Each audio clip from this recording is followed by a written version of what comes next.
Hello बच्चों। आज के इस लेक्चर में हम लोग सीखेंगे चैप्टर फर्स्ट का एक ऐसा टॉपिक जो आप सबके लिए एक मुसीबत बना हुआ है। बिल्कुल मुसीबत बना हुआ है, गॉस थ्योरम। बच्चे कई बार पूछते हैं, सर बाकी सब तो समझ में आ गया, चैप्टर फर्स्ट में गॉस थ्योरम क्यों समझ में नहीं आ रहा। तो बच्चों आज इस 5 मिनट के वीडियो में अपन ये मामला ही खत्म कर देंगे। आज के बाद जिसने वीडियो देखा वो ये नहीं बोलेगा कि गॉस थ्योरम सर हमें समझ में नहीं आता। पहले आप ये समझो, क्या समझना है कि गॉस थ्योरम बाद में समझना है। बोले सर फिर क्या समझे। सबसे पहले आप ये समझो इलेक्ट्रिक फ्लक्स क्या होता है। क्या बच्चों, इलेक्ट्रिक फ्लक्स क्या होता है सुना है। पहले ये सीखो, समझ में आ रहा है कि प्रॉब्लम कहाँ आ रही है। तो ये तो पता है इलेक्ट्रिक फ्लक्स क्या होता है, सर नहीं पता तो समझो। अगर आपने बेसिक से पढ़ा है चीजों को तो सबसे पहले अपन क्या रखेंगे, चार्ज रखेंगे। क्या रखेंगे, चार्ज।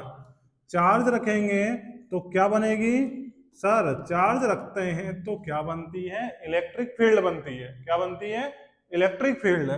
इलेक्ट्रिक फील्ड बनेगी तो उससे क्या निकलेगी, इलेक्ट्रिक फील्ड लाइन। क्या निकलेगी, इलेक्ट्रिक फील्ड लाइन।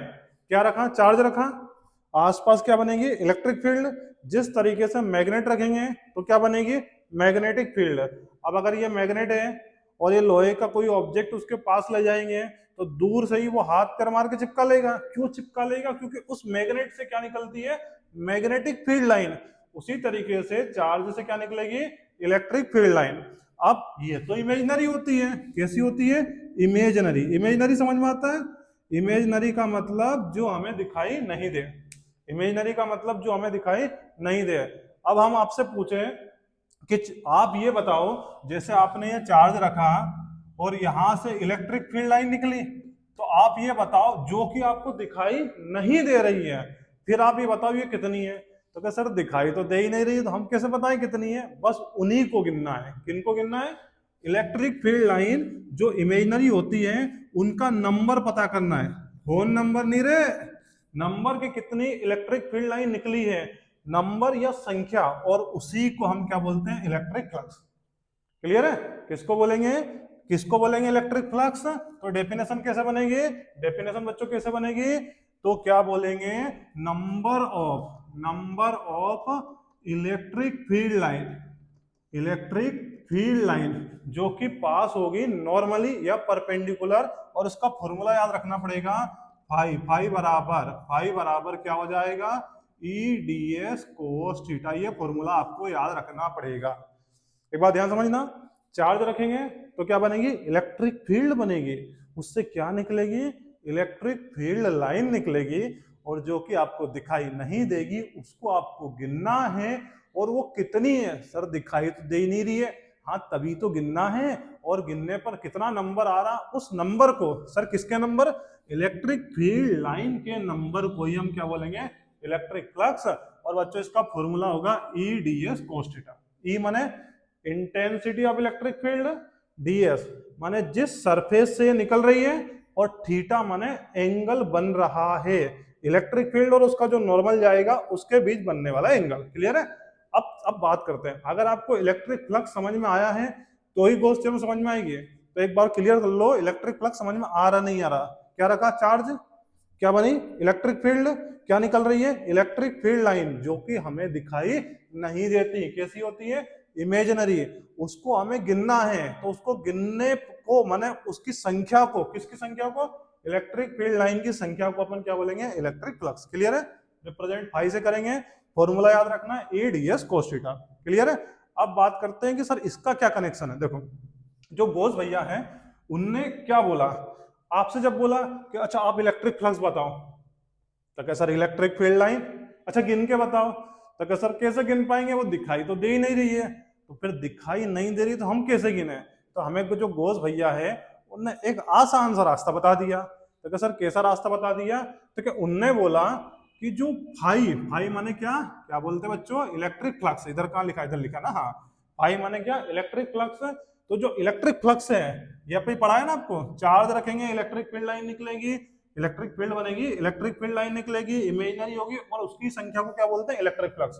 तो जो इलेक्ट्रिक फ्लक्स है, इलेक्ट्रिक फ्लक्स बच्चों काय पे डिपेंड करता है, चार्ज पे। इलेक्ट्रिक फ्लक्स काय पे डिपेंड करेगा, चार्ज पे। तो घोष भैया ने यही बोला भैया क्या बोला कि जो फ्लक्स है वो काय पे डिपेंड करेगा, चार्ज पे। अच्छा इतनी सी बात, इतनी सी तो बात है। फिर इक्वेशन को बैलेंस नहीं कर पाए तो साथ में मल्टीप्लाई में लिख दिया 1/एप्सिलॉन नॉट।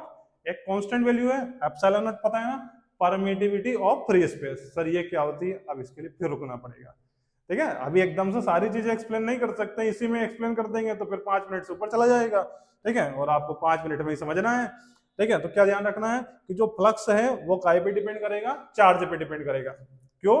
क्योंकि फ्लक्स बना किससे है, फ्लक्स बना किससे है, फ्लक्स पैदा किससे हुआ है। देखो सर, फ्लक्स तो की उत्पत्ति काय से हुई है, चार्ज से। क्लियर है ना, फ्लक्स की उत्पत्ति काय से हुई है, चार्ज से, माने बना काय से है। तो अब ये बोस भैया ने बता दिया, जो फ्लक्स अगर आपको कैलकुलेट करना है तो जो फ्लक्स है वो काय पे डिपेंड करेगा, चार्ज पे, और उसके साथ मल्टीप्लाई लिख देंगे 1/एप्सिलॉन नॉट। Clear, constant value. तो क्या अब इनने बोल तो दिया, लेकिन अपन कैसे माने, अपन को प्रूफ करना पड़ेगा। तो क्या प्रूफ करते हैं। तो अपन को पता है कि एक पॉइंट ओ लिया, यहां चार्ज रख दिया, ये मान लिया इलेक्ट्रिक फील्ड बन गई। अब इस चार्ज से कुछ डिस्टेंस पर, कितने डिस्टेंस पे, आर डिस्टेंस पर, कितने डिस्टेंस पे, आर डिस्टेंस पर एक पॉइंट ले लेंगे पी। पहले अपन इस पॉइंट पी पर एक छोटा सा एरिया ले लेंगे, इसको अपन बोलेंगे, इसका एरिया ले लेंगे डीएस। यूं समझ लो एक फुटबॉल है, फुटबॉल से कुछ लाइन से निकल रही है ऐसे ऐसे करके, तो वो कैलकुलेट करना है, उसी को अपन फ्लक्स बोल देंगे। तो पॉइंट ओ लिया और उस पर चार्ज रखा, इलेक्ट्रिक फील्ड बनेगी, उससे कुछ डिस्टेंस, कितने डिस्टेंस पे, आर डिस्टेंस पे एक पॉइंट पी लेंगे और उस पर एक छोटा सा एरिया ले लेंगे डीएस, सरफेस एरिया। ठीक है, अब इस सरफेस एरिया से निकलने वाला पहले अपन फ्लक्स देखेंगे और फिर टोटल के लिए, माने ये जो बड़ा स्फीयर है ऐसे छोटे छोटे छोटे कई स्फीयर से मिलकर बना है, तो एक छोटे से एरिया से निकलने वाला फ्लक्स देख लेंगे और उसको फिर सारे एरिया के लिए जोड़ देंगे। तो कैसा मान लेते हैं, देखो इलेक्ट्रिक फील्ड में से जा रही है। क्लियर, तो क्या ध्यान रखना है, फ्लक्स का फॉर्मूला बनेगा ई डी एस कोस थीटा। क्या बनेगा, ई डी एस कोस थीटा। ठीक है, अब ये इस छोटे से एरिया से निकलने वाला फ्लक्स है। ठीक, तो इसका एरिया ले लेंगे अपन डीएस। ठीक, अब क्या करना है अपन को कि अगर सर पूरे से निकलने वाला फ्लक्स देखें, अरे भैया इसका पता चल गया, बोले हाँ ये फॉर्मूला आपने बोला था याद रख लो, अब पता चल गया ना। तो अब पूरा ये जो बड़ा स्फीयर है छोटे छोटे कई स्फीयर से मिलकर बना है, तो सर सबका एक का निकाल लेंगे और जितने सबको जोड़ देंगे। तो कैसे जोड़ेंगे, तो बच्चों यहाँ पर जोड़ने के लिए अपन इस्तेमाल करेंगे क्लोज लूप इंटीग्रेशन। इंटीग्रेशन का इस्तेमाल जोड़ने के लिए करते हैं, लेकिन एक क्लोज सरफेस का इंटीग्रेशन करना है तो मैथमेटिक्स वाला समझते हैं, उसको बोलेंगे क्लोज लूप इंटीग्रेशन। तो फाई बराबर इंटीग्रेशन कर दिया, फाई माने टोटल फ्लक्स, क्या हो जाएगा, ई D S cos theta. Clear है, अब क्या करना है, देखो इलेक्ट्रिक फील्ड भी ऐसे है और उसका जो नॉर्मल वेक्टर भी ऐसे है, दोनों सेम डायरेक्शन में है, तो थीटा बराबर कितना डिग्री हो गया, 0। कोस 0 की वैल्यू बच्चों क्या होती है, कोस 0 की वैल्यू क्या होती है, 1। पहुंच गए यहां तक। ठीक है, अब क्या करना है, सेम टू सेम लिख दिए, अरे कोस 0 की वैल्यू 1 करके लिख दिए।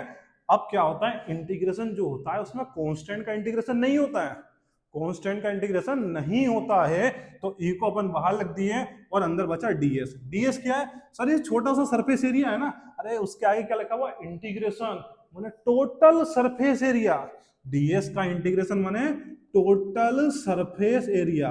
सर 10th में पढ़ा नहीं पढ़ा, total surface area of sphere, हाँ सर पढ़ा है ना, क्या होता है 4 पाई आर स्क्वायर। क्या, total surface area of sphere क्या होता है, 4 पाई आर स्क्वायर।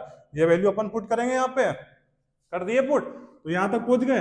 अब क्या करना है, अब क्या करना है सर, ये कैसे आया, अरे बच्चों क्या होता है, ई माने intensity of electric field due two point charge. क्या होता है, intensity of electric field due two point charge. Formula पढ़ा है ना अपन ने, इसका डेरिवेशन करा, क्या होता है, कचरा क्यू अपॉन आर स्क्वायर, कचरा क्यू अपॉन आर स्क्वायर लिख दिया। ये 4 पाई से 4 पाई कैंसिल हो जाएगा, आर स्क्वायर से आर स्क्वायर, और ये आ गया फाई बराबर क्यू अपॉन एप्सिलॉन नॉट। तो सर आपने तो ऐसा बोला था, अरे ले इसको ऐसे लिख दे, फाई बराबर Q into 1 upon epsilon not, बात तो एक ही है ना। तो क्या सर प्रॉब्लम क्या फिर, क्यों समझ में नहीं आ रहा। देखो समझ नहीं आएगा उन बच्चों को, कभी समझ में नहीं आएगा कि जिनको ये नहीं पता इलेक्ट्रिक फ्लक्स होता क्या है। पहले आपको इलेक्ट्रिक फ्लक्स समझना पड़ेगा कि क्या होता है। ठीक है, तो इलेक्ट्रिक फ्लक्स समझ में आया, चार्ज रखेंगे, इलेक्ट्रिक फील्ड बनेगी, इलेक्ट्रिक फील्ड लाइन निकलती है उससे, जो कि इमेजिनरी होती है, हमें दिखाई नहीं देती, उसकी संख्या को हमें गिनना है, नंबर पता करने हैं। ठीक है, इलेक्ट्रिक फ्लक्स के नहीं रहे, ठीक है, इमेजिनरी, क्लियर है, ध्यान रखना। तो उसी को इलेक्ट्रिक फ्लक्स बोल देंगे, फॉर्मूला याद रख लोगे, बाकी तो समझ गए। एक छोटा सा एक चार्ज रखा, इलेक्ट्रिक फील्ड बन रही है, क्लोज सरफेस ले लिया, फिर यूं यूं यूं यूं यूं कुछ लाइन निकल रही है, यूं यूं यूं लाइन निकल रही है, गिनते जाओ, हम नहीं गिन पाएंगे, घोष भैया गिनेंगे। घोष भैया ने बोला फ्लक्स फॉर्मूला इस्तेमाल कर लो, ईडीएस कोस थीटा, ठीक है, थीटा बराबर 0 डिग्री हो जाएगा, ईडीएस डीएस समझ में आया यहाँ तक, ठीक है। डीएस डीएस क्या होता है रे, total surface area of sphere, जो कक्षा 10th में पढ़ा होगा, नहीं पढ़ा मत पढ़ो, 4 पाई r स्क्वायर, वैल्यू पुट कर दी, क्या है गधो इसमें, 3 फॉर्मूले याद रखने हैं फ्लक्स का, पहले याद रख लो ईडीएस कोस थीटा, दूसरा formula total surface area of sphere 4 pi r square, और तीसरा formula intensity due two point charge है, स्टार्टिंग में पढ़े, क्लियर है, डन हो जाएगा। अगर नहीं हो तो बताना, फिर एक और आसान तरीके समझाएंगे, इससे आसान तरीका नहीं है रे। Thank you.